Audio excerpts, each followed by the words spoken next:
셀트자인입니다. 네.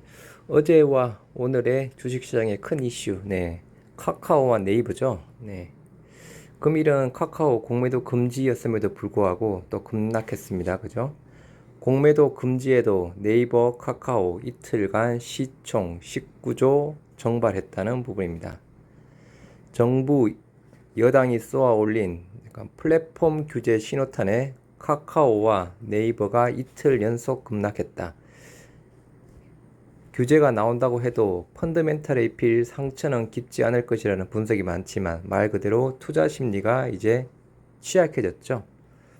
9일 유가증권 시장에 따르면 카카오는 전일 대비 7% 급락한 12만 8,500원에 마감이 되었고요. 최근 2개월 동안 16.56% 급락했죠. 네이버 또한 2.56% 떨어진 39만 9천원에 마감이 되었으며 이틀간 10.24% 하락했습니다. 양일간 날아간 카카오와 네이버의 시가총액만 18조에 달하는 부분이고요. 이날, 그러니까 9일 카카오에 대한 공매도 금지되었지만 약효는 크지 않았다고 합니다. 한국거래소는 공매도 거래 대금이 6배 이상 증가, 주가 하락률 5% 이상 10% 미만 등의 조건을 충족하면 공매도 과열 종목으로 지정해 하루 동안 공매도를 금지시키는데 전일 카카오의 공매도 거래 대금은 1,760억 원으로 직전 거래일 대비 17배 많았다고 합니다. 1,760억, 5월달 공매도 재개된 이후에 단일 종목으로는 최대 금액입니다. 네이버의 공매도 금액은 290억 원이라고 합니다. 플랫폼 기업에 대한 규제 움직임이 이날에도 주가를 아래로 하락시켰던 부분이었고요. 지난 7일 금융위원회가 네이버와 카카오의 금융상품 서비스 일부를 금융소비자보호법 위반으로 해석하고 여당 의원이 카카오의 사업 확장에 대해 강도 높게 비판하면서 규제 리스크가 불거졌다. 전문가들은 규제와 실적에 끼칠 영향은 적다면서 투자자들을 안심시키고 있지만 말 그대로 주식은 심리 싸움이죠. 일단 지금 현재 부분은 심리는 일단 무너졌습니다. 오동환 삼성증권연구원은 플랫폼 기업에 대한 규제는 미국, 유럽, 중국 등 글로벌한 이슈이며 해외에서는 기업의 신규 인수합병을 제한하거나 분할시키는 법안을 검토 중이라 하면서도 하지만 한국은 소비자 보호와 불공정 거래 개선에 초점을 맞추고 있어 규제가 영업 활동을 제약할 가능성은 낮다고 분석을 했습니다. 하지만 지금 단기적으로는 절대 들어갈 타이밍은 아닙니다. 일단 오는 10월 국정감사를 앞두고 플랫폼 업체의 사업 확장과 규제가 화두로 부상할 수 있다는 예측이다. 국정감사 때 지금 카카오랑 네이버 약간 부른다고 이야기가 나오고 있습니다.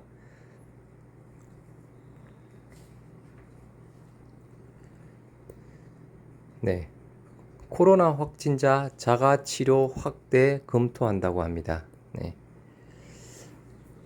수도권의 코로나19 확산세가 추석 연휴 인구 이동선을 타고 전국적으로 확산될 것이라는 우려의 목소리가 커지고 있습니다.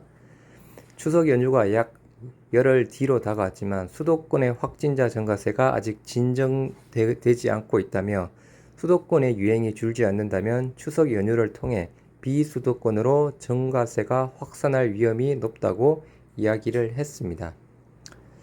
그래서 정부는 확진자가 양성 판정을 받은 후 시설에서 격리하지 않고 집에서 치료를 받을 수 있도록 한 자가치료 범위를 확대하는 방안도 논의 중이라고 합니다.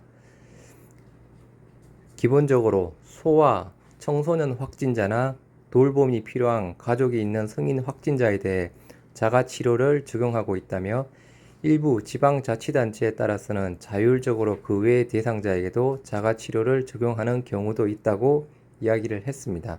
현재 지자체 상황과 여건에 따라 적용 대상을 확대하고자 하는 경우에는 개별적으로 당국과 논의해 관리체계 수립을 지원하고 있다고 합니다.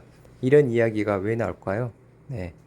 말 그대로 코로나 확진자 급증하다 보니까 지금 병상이 부족한 부분이죠. 병상이 부족한 부분이니까 자가치료 이야기가 나오고 있습니다. 병상 부족한 부분, 가장 쉽게 해결할 수 있는 분, 초기에 코로나 확진자에 대해서 초기에 빨리 레키로나주 항체 치료제를 처방하면 환자도 편하고 병상도 충분히 확보할 수 있고 의료진 피로도 충분히 들어질 수 있는 상황인데 왜 시행을 안 하는지는 잘 모르겠습니다. 아까 제가 말씀드렸던 부분, 정부 먹는 코로나19 치료제 부작용보다 효과 크면 긴급 도입, 이 부분에 대해서는 동의합니다. 말씀드리자면 동의는 하는 부분이지만 치료제가 존재함에도 불구하고 아무튼 유효성, 안전성도 검증이 안 된 가격도 2배 이상 비싼 부분을 긴급 도입할 필요가 있을까요? 방역 당국이 먹는 형태의 코로나 치료제가 개발될 경우 효과를 검토해 위험보다 크다면 긴급 도입과 성구매를 검토하겠다고 이야기를 했습니다. 네, 그 경구용 치료제, 네, 머크의 몰루피라비르죠. 네, 그 부분 쪽에 대한 부분 마찬가지 치료제가 없는 부분이라 그러면 적극 동의합니다. 근데 아무튼 모든 것을 비교해 봐도 절대로 뭔가 이점 자체가 하나도 없는 부분인데 굳이 따지자면 경구용 말대로 복용이 편하다는 부분이겠죠. 항체 치료제는 60분, 90분 정도 투여를 받아야 되는 부분이고 단지 한 가지 이점 때문인데 유효성, 안전성도 검증이 안 된 일구 치료제를 경구용 치료제를 식약처 긴급 허가 승인, 긴급 승인을 해서 선구매를 하겠다. 렘데시비르 구매할 때도 긴급 승인이 엄청 빨랐습니다. 저희 셀트리온 레키로나주 긴급 승인할 때 시간 엄청 오래 걸렸죠. 한 65일, 70일 정도 걸렸죠. 더군다나 3중 자문회의를 거쳤던 부분이었죠. 네. 3중 자문회의, 렘데시비르 하기 전에는 그런 프로세스가 없었던 부분이라서 그나마 조금 이해가 되는 부분이지만 이제 말 그대로 3중 자문회의란 프로세스가 생겼습니다. 그러면 머크의 경구용 치료제 수입해서 긴급 승인할 때 3중 자문회의 반드시 거쳐야 될 것입니다.